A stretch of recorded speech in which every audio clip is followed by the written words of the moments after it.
The war in Vietnam polarized the United States. Musicians and lyricists were no different by taking a stand over one of the most divisive wars in our nation's history. As this music became a viable addition to anti-war protests, which artists took a stand? What types of censorship did this music encounter? And what effect did this music have on demonstrations against the war? This music would crescendo with each passing measure, in harmony and dissonance against the war in Vietnam. We stop, children, what's that sound? Everybody look what's going down.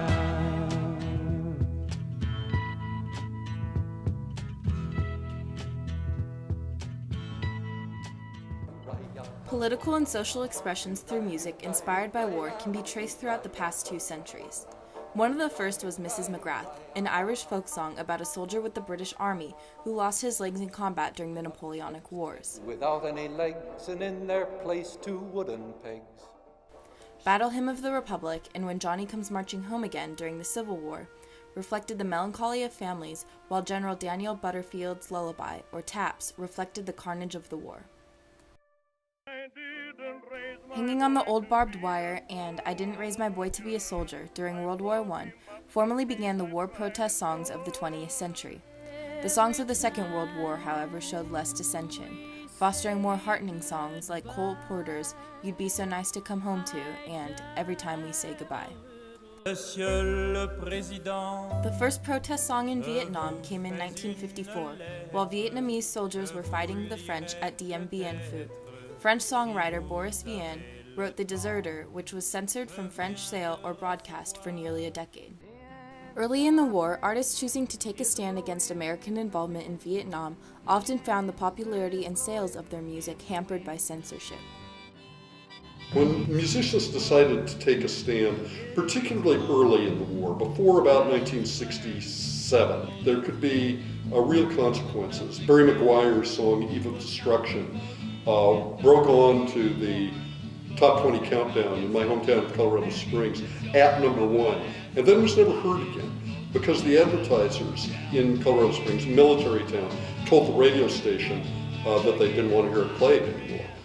With censorship evident in the United States, often military censors in Southeast Asia followed suit. Armed Forces Radio in Vietnam was also active in censoring artists who took a stand against the war. The Animals' We've Gotta Get Out of This Place was censored for a short time until American GI's demand for the song virtually ended all military censorship efforts. We Gotta Get Out of This Place was kind of an anthem for all of us. We felt that we wanted to leave, be home with our families. In 1962, Green Beret James Gabriel Jr., who was killed in Vietnam, was laid to rest at the National Memorial Cemetery of the Pacific in Honolulu, Hawaii. Often considered to be a pro-war song, the Ballad of the Green Beret by Staff Sergeant Barry Sadler is instead a tribute to Gabriel's memory, offering a differing perspective from those early songs taking a stand against the war. That particular song did say something because it was talking about a young man who died. Folk singer Pete Seeger wrote several songs of protest, including Bring 'Em Home, Where Have All the Flowers Gone, and Turn, Turn, Turn. But it was waist-deep in the Big Muddy that invoked the ire of television censors, when CBS cut the song entirely from a September 1967 broadcast of the Smothers Brothers Comedy Hour. Ultimately, the Smothers Brothers had Pete Seeger on, and there's a line in it, and the big fool says push on, which was directed at Lyndon Johnson. Lyndon Johnson was tremendously upset. After seeing coverage of David Eisenhower and Julie Nixon's wedding on December 22, 1968, John Fogerty of Creedence Clearwater Revival wrote Fortunate Son. Who'll Stop the Rain, Bad Moon Rising, and Run Through the Jungle attempted to distinguish a truly unique stand against the war. In taking his stand, John Fogerty said that it was crucial to him that he be understood as being anti-war and pro-veteran. In October of 1969, the counterculture began an exodus to the green pastures of Max Yasgur's 600-acre dairy farm in Bethel, New York. Sometimes called the Vietnam song, Country Joe and the Fish's rendition of Feels Like I'm Fixin' to Die Rag became one of the seminal moments of Woodstock. Throughout rock and roll history, artists have been taking a stand for various reasons, whether it be for equal rights, civil rights. You see artists like even John Lennon, doing the bed-ins for peace with Yoko Ono in Montreal and in Amsterdam, and writing the song Give Peace a Chance. Some songs became an integral part of organized protest, such as the war moratorium in 1969, when Pete Seeger united 500,000 protesters in singing Give Peace a Chance. Although the press frequently belittled these artists, many veterans find themselves divided between the music and the message. Anti-war music or sentiments, for me, they were not in touch with reality. But the music was damn good. It was great music. Parts of the country considered more patriotic took a stand against the war as well. The music that came out of the South, the Allman Brothers and all the sort of Southern rock bands, they were against the war. While some artists like Merle Haggard took a stand against the counterculture, other songs came right to the point. Edwin Starr's War reached #1 on the Billboard charts for 3 weeks following its release. His lyrics resonated as opposition to the war in Vietnam grew. Inspired by the Kent State University shootings in 1970, Crosby, Stills, Nash & Young recorded Ohio. When Kent State happened, everything changed. The complete mood of counterculture movement and the anti-war movement, everything changed. And then the music changed. The music that comes to be the protest music of the late 60s and early 70s was organically tied up with everything that young people were wanting to do differently. So the music reflects that changing mood of a generation of young people. A lot of musicians and singers were taking a stand of protest against the war. I feel for those musicians because a lot of them lost their popularity. Heavily censored, perhaps there was no better example of this fate than that of Rare Earth's song, If I Die. Record producers were often fearful that sales would suffer for artists who chose to take a stand on the war in Vietnam.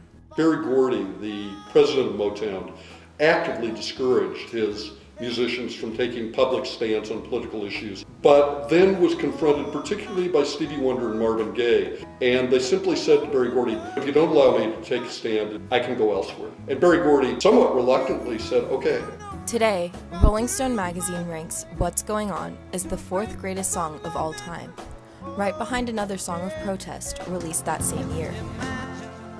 Arguably, Imagine has become the most enduring anthem for peace. A Billboard campaign across 12 major cities around the world foreshadowed John Lennon's next message of peace when Happy Christmas, War is Over was released. I Don't Want to Be a Soldier and Give Me Some Truth also exemplified Lennon's stand against the war. Peter, Paul, and Mary led 200,000 protesters in singing Blowing in the Wind at the Washington Peace March in April 1971, helping to unify protesters through song. Johnny Cash's Ragged Old Flag and Merle Haggard's I Wonder If They Ever Think of Me offered a more patriotic perspective in the closing months of the war. Haggard thought it was important that we not forget about the POWs and the MIAs. In the 40 years since the fall of Saigon, artists have continued to take a stand against war as a common theme for their music. Today, many of these songs are still used to galvanize protests, but how do we measure the effect this music cast on anti-war demonstrations? The effect it had might be measured this way. There was an important demonstration in Washington in October of 1967. Thousands of demonstrators opposed to the Vietnam War assembled in the nation's capital for a mass protest. And the big debate then occurred. Why didn't the soldiers, why weren't they able to come in there and clear these people? One explanation was that those soldiers, they too listened to the same music. There was a common consciousness among young people. Soldiers in Vietnam listened to this music. The National Guard listened to this music. These hippies at the Pentagon listened to this music. We shouldn't underestimate the courage of these musicians who were belittled by journalists for doing this. It was a lot to take a stand, and many of them didn't. And the ones that did, I think, we can really appreciate their effort. As we pass our memorials to those who fought and died in Vietnam, we can almost hear their history in syncopation with each passing measure of those songs. There are in excess of 500 songs that took a stand on the war in Vietnam. Whether it was the music or the message that drove the popularity of these songs proves difficult to determine. Perhaps it is enough to finally recognize the significance that musicians and lyricists played in taking a stand, in harmony and dissonance, on the war in Vietnam.